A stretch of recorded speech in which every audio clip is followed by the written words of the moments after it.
Guys, আমরা এসেছিলাম shoot করতে, কিন্তু এখানে দেখো একটা শ্যুট করার জায়গা নেই। আমরা এসেছিলাম সর্ষা ফুলের গাছের এখানে শ্যুট করতে, বড় বড়, কিন্তু এখানে একটাও সর্ষা ফুলের বড় বড় নেই। দেখো কি ছোট ছোট, এখনো বাচ্চা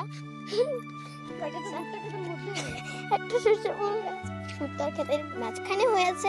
তো এখন আমরা আগাচ্ছি, তো ওখানে আরেকটা আছে, ওখানে যাচ্ছি আমরা। তো চলো। তো এখন তো সর্ষা ফুলের গাছ খুঁজে পাচ্ছি, কিন্তু সর্ষা ফুল বড় বড় দেখছি না, ওর জন্য এখন সাথে দেখা হবে যখন এটা বড় হবে গাছগুলো, তখন পাই। আর এখানে দেখো কে কে আছে। এটা হচ্ছে আমার কাকার মেয়ে, আর এটা হচ্ছে সোনিয়া, আর এটা হচ্ছে আমার কাকা বাবা, আর এখানে আছে মি। তো টাটা, বাই বাই।